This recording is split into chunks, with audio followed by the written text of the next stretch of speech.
साइम अयूब क्यों खिला रहे हैं इसको? ये गली क्रिकेट चल रही है, ये कोई मोहल्ले का टूर्नामेंट चल रहा है, ये कोई टेप बॉल का टूर्नामेंट चल रहा है कि उस बंदे को समझ नहीं आ रही मैंने बल्ला घुमाना किस तरह, लेकिन हम उसको खिलाई जा रहे हैं। आपने देखा क्या किया इसने?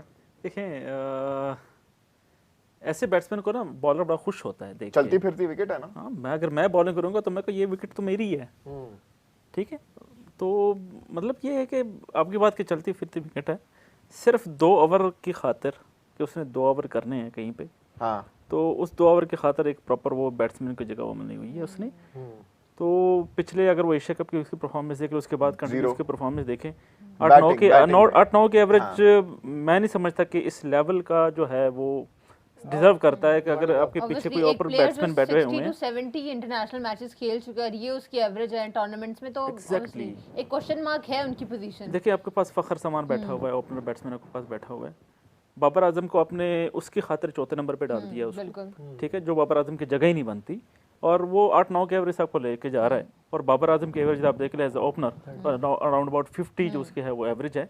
तो मैं समझता हूँ कि अगर नहीं परफॉर्म हो रहा तो थोड़ा सा उसको साइड बाय करके। अभी आपने बाबर की बात की, तो देखा जाए बाबर का जो रिकॉर्ड है वो अगेंस्ट फास्ट बॉलर्स या इंग्लैंड के अगेंस्ट बहुत अच्छा है, बहुत सॉलिड है। तो मुझे लगता है कि अगर आज बाबर 3 नंबर पे आते और जोफ्रा आर्चर को फेस करते तो बेटर होता। और आगा जो है वो स्पिन को कहते हैं बहुत अच्छा खेलते हैं, तो आदिल रशीद जब आता है, जब आदिल रशीद आ गया है, आदिल रशीद आ गया है, अब होना चाहिए था आगा को। अब मैं और लेकिन देखें आज the stage is perfectly set Ali भाई फॉर बाबर आजम कि आज बाबर भाई आपके सामने मैं हाथ जोड़ के विनती कर रहा हूँ आपसे, मैं आपसे मिन्नतें कर रहा हूँ कि आज चल जाना। अच्छा एक चीज, आज जिस मर्जी स्ट्राइक रेट से खेलो, अच्छा नहीं 14 ओवर तक टिक खड़े रहो भाई। अच्छा लेकिन आदिल आया वो ऐसे करके बॉल अंदर आनी, आउट हो जाना। अच्छा ये चीज कंफर्म थी कि उस आगा ने 1 डाउन ही, तो वो तो आना ही आना था ना, वो इससे कोई गर्ज नहीं था, उन्होंने ये फैसला पहले किया हुआ था। एटलीस्ट आपके पास सारे एनालिस्ट बैठे हुए हैं, आपको नहीं, पता है रिकॉर्ड्स आपके सामने। That's irrelevant. देखिए मैं समझता हूँ अगर आपने पाकिस्तान का सोच रखना है जी, तो आपको कई दफा अपने decision during the match change करने हैं। ये कैप्टेंसी है, यही कैप्टेंसी है। सिचुएशन के अकॉर्डिंग अपने आपको फैसले चेंज करने पड़ेंगे, ठीक है। मैं आगा के खिलाफ खेला हूँ मॉडल टाउन में, यही लाहौर में खेला। अच्छा जी। आगा बहुत अच्छा स्पिनर को बड़ा अच्छा खेलता है, और बाबर आजम का जो रिकॉर्ड वो देख ले, जैसे मैडम ने कहा है कि बाबर आजम का रिकॉर्ड बहुत अच्छा है, ओपनर फास्ट बॉलर को बड़ा अच्छा खेलते हैं, गैप में चौके वो फाइंड करते हैं। तो मैं समझता अगर आज साइम अयूब की विकेट जल्दी गिरी है तो बाबर आजम को, अगर पावर प्ले था तो बाबर आजम को वहां पे आना चाहिए। लेकिन महेंद्र भाई लेकिन बात वही भी है, क्योंकि अब देखें महेंद्र भाई वो ना मेरे ख्याल में आगा ने कुछ ज्यादा नहीं खेला। बिल्कुल 4थे ओवर में बाबर आ गया। हम यही बात कर रहे हैं ना कि स्पेस अटैक आपके सामने था ना, अब बातें तो अब स्पिन उनकी जिसकी आगा नहीं, अभी उन्होंने दूसरा स्पिनर अपना यूज कर रहे हैं। आदिल रशीद से पहले उन्होंने डॉसन भी उन्होंने यूज किया। Let me tell you one more thing. ये जो अली भाई भी बात कर रहे हैं ना कि ये तो पहले से ही डन था सारा। ये वर्ल्ड कप से पहले जो प्रेस कॉन्फ्रेंस की थी सलमान अली आगा ने, उसमें उसने कह दिया था कि मैंने 1 डाउन आना है, बाबर मेरे बाद में आएंगे, क्योंकि मैं दायरे का फायदा उठा सकता हूं और मेरा ये काम होगा कि मैंने आते साथ ही अटैक करना है। मैंने अटैक करना है। और वो जो महेंद्र भाई जो कह रहे हैं कि वो बाबर की जगह बनती है, या तो 1 डाउन किया जाए या ओपनर किया जाए, लेकिन उसमें भी अब महेंद्र भाई ये वाली कॉन्ट्रडिक्शन आ जाती है कि हमारे कोच ने आके खुद प्रेस कॉन्फ्रेंस में कह दिया कि जिस तरह वो खेलते हैं, जिस स्ट्राइक रेट से खेलते हैं ओपनिंग में, तो हम उनको नहीं भेजेंगे, क्योंकि वर्ल्ड कप में उन्होंने कहा था कि बाबर का स्ट्राइक रेट जो है वो बहुत कम है। हाँ, और ये भी रिसेंटली उन्होंने कहा था ये रिक्वायरमेंट नहीं है, हमारे पास बेहतर चीजें हैं। कोई और प्लेयर दिखा दे जिसका स्ट्राइक रेट 170 180 अगर बाबर आजम का 130 है 170 तो मेरे इस स्क्वाड में मुझे दिखा दें कोई भी प्लेयर उसका स्ट्राइक रेट मुझे दिखा दें। आपकी सारी तोपों का रुख बाबर की तरफ जाता है जब हम स्ट्राइक रेट की बात करते हैं। 170 तो है ही नहीं ना किसी भी प्लेयर का, ये तो बात ही झूठ है।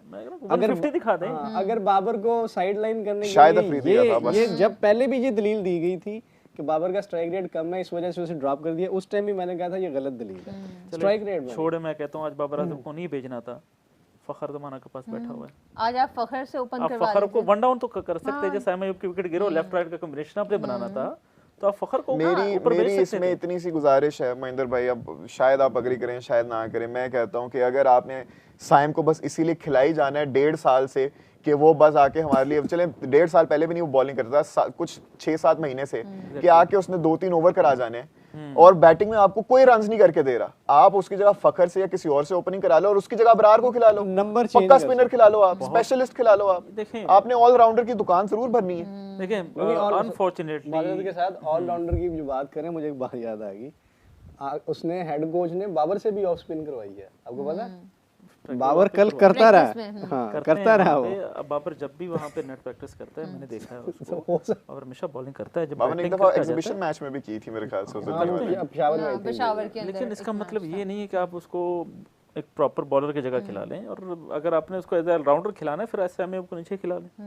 नंबर चेंज फखर जमान से ज्यादा आपको पावर प्ले में फायदा कौन दे सकता है? फखर को आप ऊपर ले जाएं, फखर से अब आपने अगर ओपनिंग करानी है फखर से करा लें, अबरार को खिलाएं और उधर दरमियान में आप नाफे को ऐड कर लें, स्पेशलिस्ट खिलाएं ना, आप स्पेशलिस्ट खिलाएं, बेस्ट ऑप्शन है।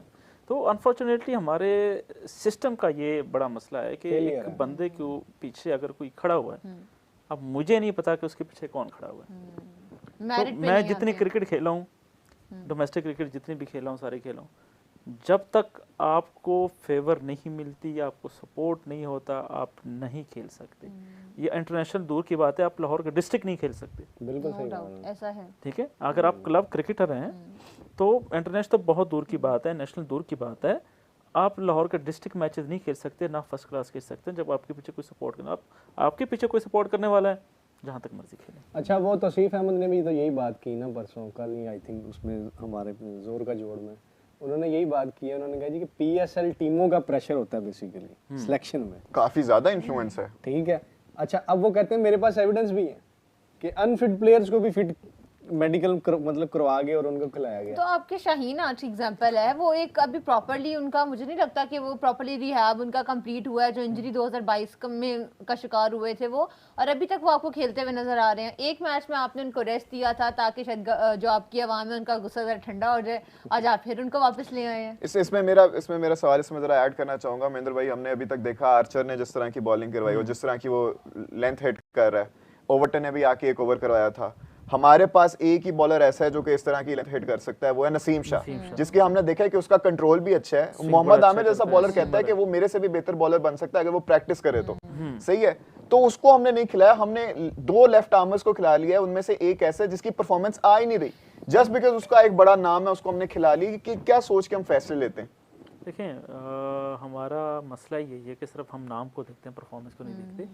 अगर एक प्लेयर आपका इंजर्ड है, लाइक बुमराह, इंडिया ने उसको रेस्ट पे लिया, बिल्कुल 2 साल रेस्ट करवाया, और उसको वो जब आया वापस तो परफॉर्म कर रहा है, ठीक है। मतलब ये है, अगर आप रेस में जाते हैं, अगर आप एक कदम पीछे होते हैं, इसका मतलब नहीं कि पीछे हो रहे हैं, इसका मतलब आप अपने आप को एक्सेलरेट कर रहे हैं। बिल्कुल, ठीक है। तो अगर आप एक 2 साल के लिए उसको बिठा दें, जिस तरह बुमराह को बिठाया है, 2 साल ना सही 6 महीने साल जितना भी टाइम उसको प्रॉपर रिहैब करें।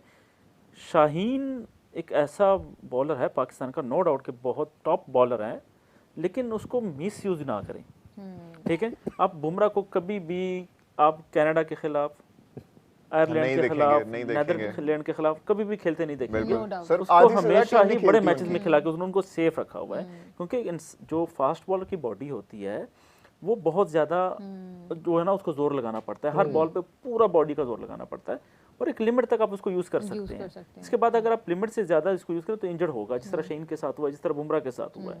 तो उसको प्रॉपर रेस्ट की ज़रूरत है। बड़े मैचेस के लिए आप बड़े बॉलर्स रखें, कुछ नहीं होता। अगर आप 2 सीरीज नहीं खेलेंगे, पैसों की बात है। गुड शॉट यार।